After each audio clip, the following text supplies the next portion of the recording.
Good morning, dear students. Welcome to your history class. Students, in your previous history lesson, you may have studied about the foundation of Swaraj, right?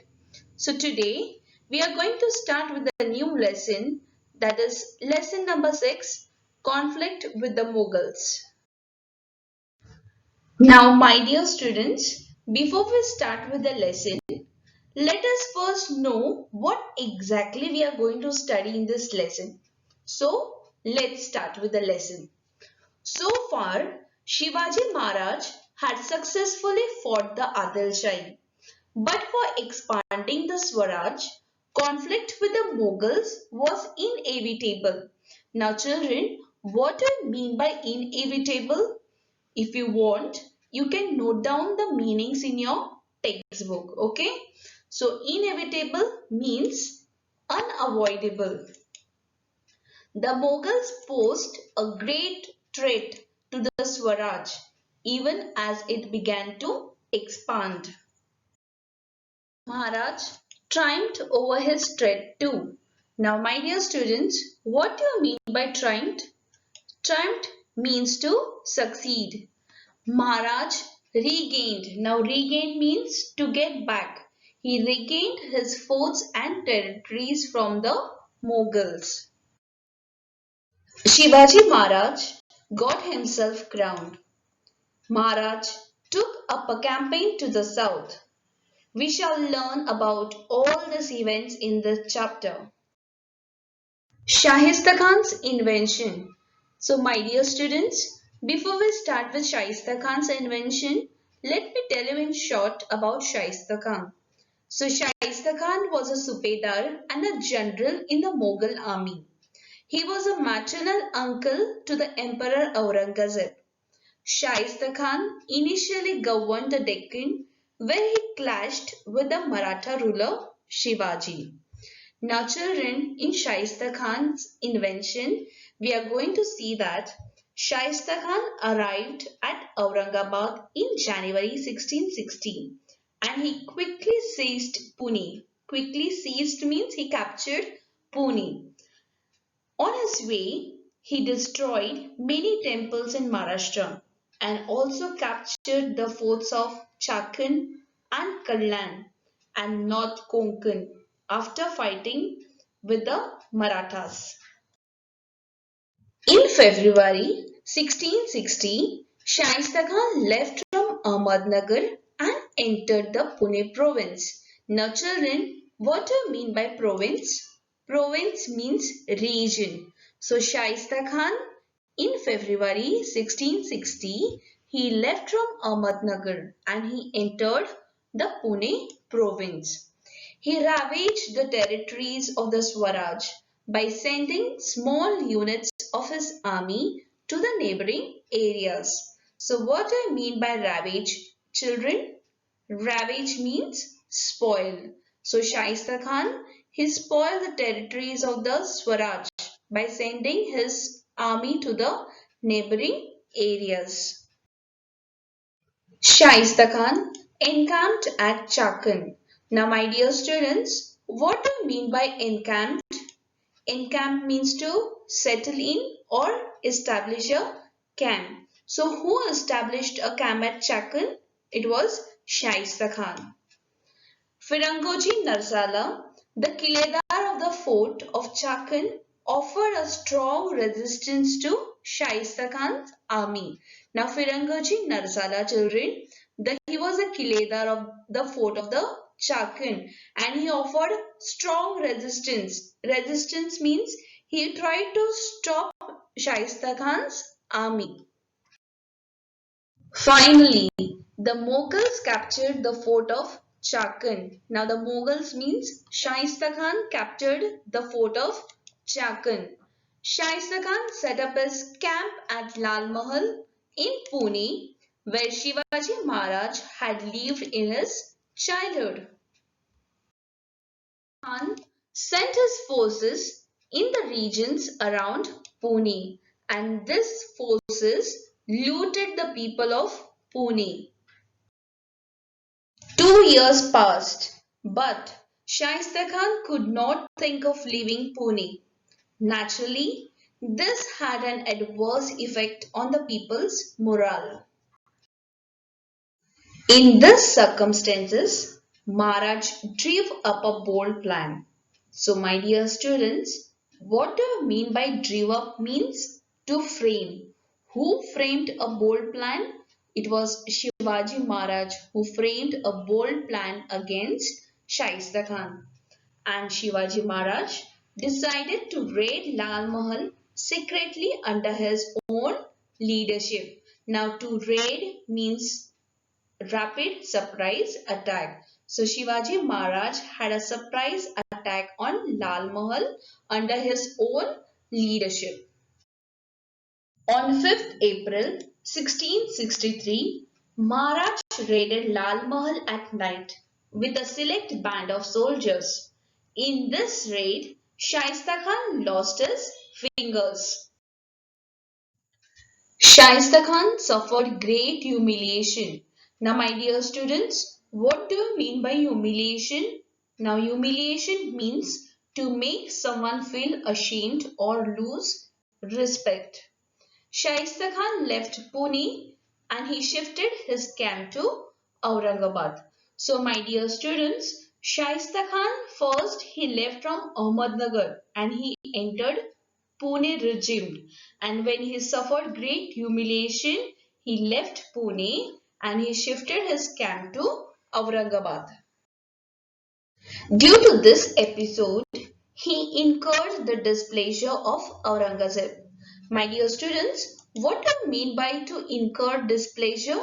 It means to free someone's anger. Aurangzeb transferred him to the province of Bengal.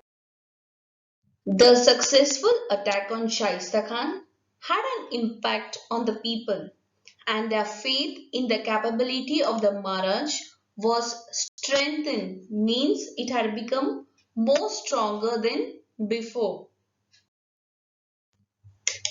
The Surat campaign. My dear students, let me tell you in short about the Surat campaign.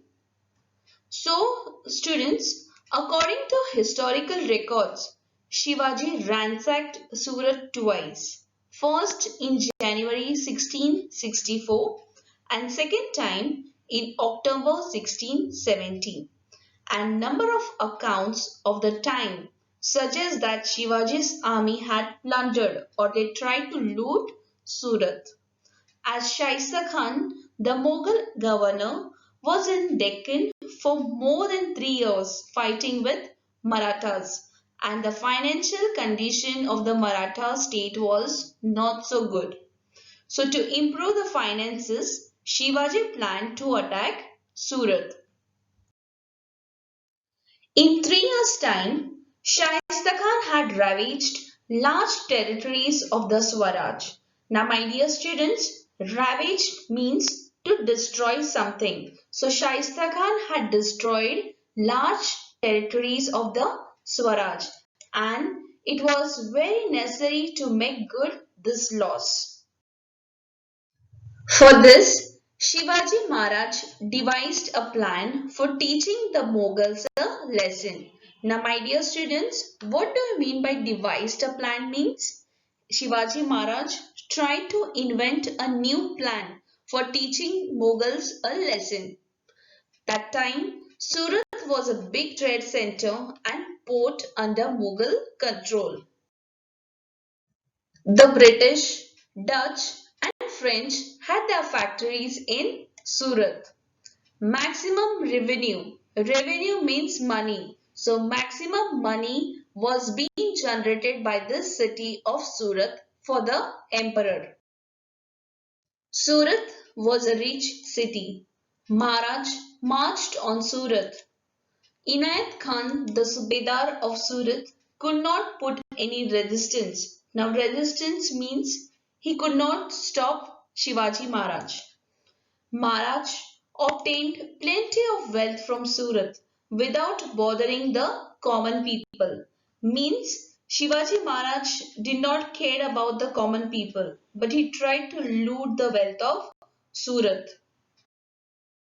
His campaign of looting the wealth of Surat was completely successful. This campaign was a stunning blow. Now, children, what do you mean by stunning blow? It means impressive or remarkable break to Emperor Aurangzeb's prestige. Now, prestige means reputation. Jai Singh invention. With a view to curbing means hold back the increasing activities of Shivaji Maharaj. Aurangzeb sent Mirza Raja Jai Singh, an experienced and powerful Rajput Sardar. So Mirza Raja Jai Singh was a Rajput Sardar. Jai Singh came to Pune. He started rallying all the forces against Shivaji Maharaj. Now, my dear students, what do you mean by rallying? Rallying means reforming.